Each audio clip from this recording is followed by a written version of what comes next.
The names used in this video set up for educational purpose. The owners, authors of this video do not support any sort of illegal activity using this content. Hello everyone and welcome back to the channel. मैं मोहित कुमार आप सबका स्वागत करता हूं हमारे channel माया techno soft पर।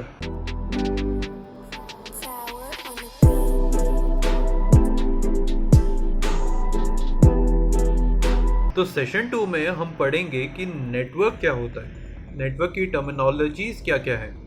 तो सबसे पहले बात करते हैं नेटवर्क के बारे में।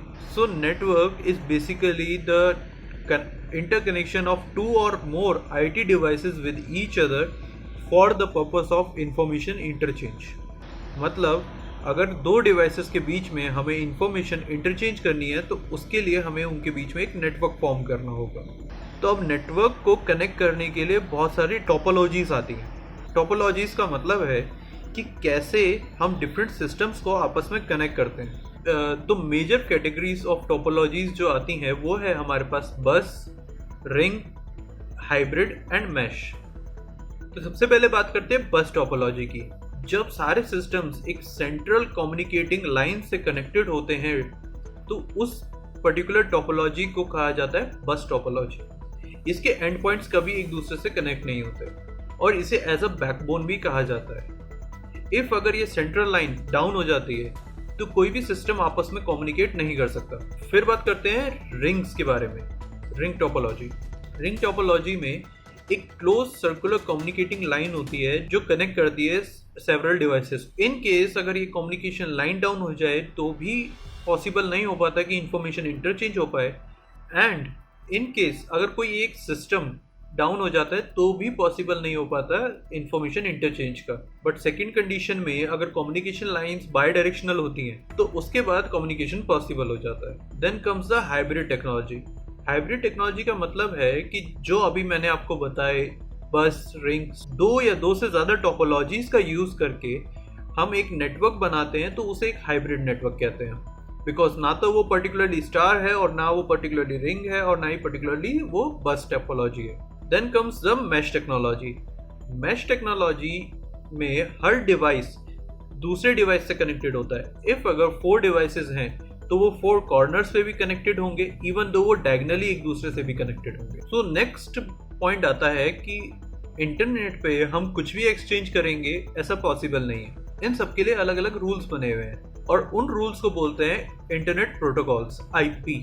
एवरी IT डिवाइस जो भी इंटरनेट से कनेक्टेड है उसके लिए ये रूल्स और रेगुलेशंस को फॉलो करना मैंडेटरी होता है। तो अब ये डिफरेंट रूल्स हर डिफरेंट कैटेगरीज में बटे हुए हैं। सबसे पहले आता है TCP, ट्रांसमिशन कंट्रोल प्रोटोकॉल। इस प्रोटोकॉल में फाइल शेयरिंग्स के साथ साथ एक्नॉलेजमेंट्स भी शेयर होते हैं। Like if A node is sending some files to B node, तो एवरी डेटा पैकेट्स जब भी रिसीव होंगे B नोड के पास तो वहां से एक्नॉलेजमेंट आएगी A के पास, ताकि उसे ये सेटिस्फाई हो जाए कि उसके डेटा पैकेट्स करेक्टली पहुंच गए हैं। अब इसी का जस्ट अपोजिट आता है UDP, यूजर डेटाग्राम पैकेट। ये कनेक्शन लेस प्रोटोकॉल्स भी कह सकते हैं हम इसे, बिकॉज जब भी कोई A नोड B नोड को डेटा सेंड करता है तो वो कॉन्टिन्यूसली सेंड करता है without even receiving acknowledgement from B। इसमें डिसएडवांटेज ये है कि इन केस डेटा लॉस हुआ तो नोड A को कभी पता ही नहीं चलेगा और नोड B तक कभी इंफॉर्मेशन पहुंचेगी नहीं। Then comes the FTP, file transfer protocol, जिसमें फाइल्स को ट्रांसफर करने के लिए अलग रूल्स और रेगुलेशंस बनाए गए हैं। इसी तरीके से आता है HTTP, hyper text transfer protocol, जिसपे हमारी वेबसाइट्स रन करती हैं with rules and regulations. Then comes SMTP, simple mail transfer protocol. Mails करने के लिए भी अलग रेगुलेशंस बनाई गई हैं और उनको हम सिंपल मेल ट्रांसफर प्रोटोकॉल्स के अंदर फाइंड कर सकते हैं। देन कम्स VoIP, जिसके ऊपर जियो लाइंस यूजुअली वर्क करती हैं, उन्हें कहा जाता है voice over internet protocol. Now comes that IP addresses क्या होते हैं। IP addresses are virtual addresses to a particular IT system. कहने का मतलब यह है कि जैसे हमारी दुनिया में हर घर के लिए एक अलग एड्रेस लोकेटेड है, वैसे ही हर IT डिवाइस के लिए इंटरनेट पे एक अलग एड्रेस अवेलेबल है। बट द डिफरेंस इज ये सिर्फ न्यूमेरिकल वैल्यूज में होता है और इनकी सेगमेंटेशंस अलग अलग की जाती हैं। अभी तक IP एड्रेसेस के सिर्फ 2 ही वर्जन्स बाहर आए हैं, जिसमें IPv4 एंड IPv6 है। IPv4 की बात करें तो ये एक 32 बिट लॉन्ग एड्रेस होता था जो कि 4 ऑक्टेट्स में डिवाइड होता था।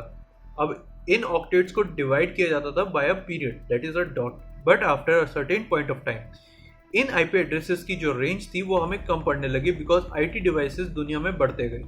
IPv4 में हमें जो आईपी एड्रेसेस की रेंज प्रोवाइड होती थी वो होती थी 0.0.0.0 से 255.255.255.255। टोटल नंबर ऑफ एड्रेसेस जो हमें मिलते थे वो थे 2 to the power 32। IPv4 की रेंज को डिवाइड किया गया था into 5 classes, class A, class B, class C, class D, class E, और इन सभी क्लासेस को इन डिफरेंट पर्पसेस यूज किया जाता था। जैसे क्लास C जो थी वो अवेलेबल थी for the private IP addresses 192.0.0.0 to 223.255.255.255। ऐसे ही सभी क्लासेस को डिफरेंट पर्पसेस के लिए यूज किया गया था। क्लास D, क्लास E को स्पेशली सेफगार्ड किया गया था for the military and research purposes. जब IPv4 की आईपी रेंज हमारे लिए सफिशिएंट नहीं रही तो हमारे पास आया IPv6, इंटरनेट प्रोटोकॉल वर्जन 6। ये एक 128 बिट लॉन्ग एड्रेस था जिसके अंदर आईपी एड्रेस की लास्ट 32 बिट्स हमारी मैक एड्रेस से ली जाती थी।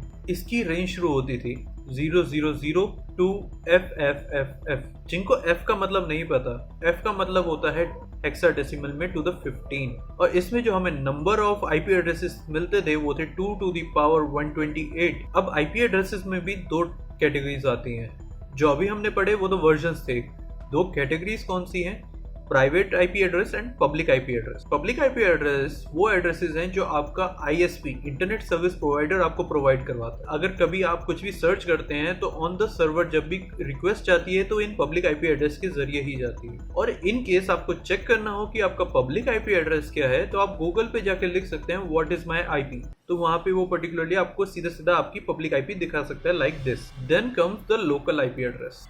Local IP address are the addresses which is provided by your router to your IT device। क्योंकि अगर एक पब्लिक IP एड्रेस पे काफी सारे डिवाइसेस रन करने हैं तो उन सबको सेपरेट करना बहुत जरूरी है विद द डिफरेंट एड्रेस। इसीलिए जो क्लास C की IP एड्रेसेस हैं वो यहाँ यूज किए जाते हैं। IP के अंदर एक चीज और इन्वॉल्व होती है, that is IP subnetting. IP subnetting का मतलब होता है dividing the IP addresses range into सब parts so that IP wastage can be reduced। इसी के साथ नेटवर्क में नेक्स्ट आता है NAT, that is Network Address Translation। इसका मतलब होता है कि जब भी कोई IT डिवाइस रिक्वेस्ट करता है using the public IP address, तो जब रिक्वेस्ट वापस आती है तो उसे करेक्ट IT डिवाइस के पास भेजना होता है। NAT का मेजर काम होता है कि वो मैप करता है पब्लिक IP एड्रेस से आने वाली सभी रिस्पॉन्सेज को to the private IP address. तो इसी के साथ सेशन यही खत्म होता है। मिलते हैं नेक्स्ट सेशन में।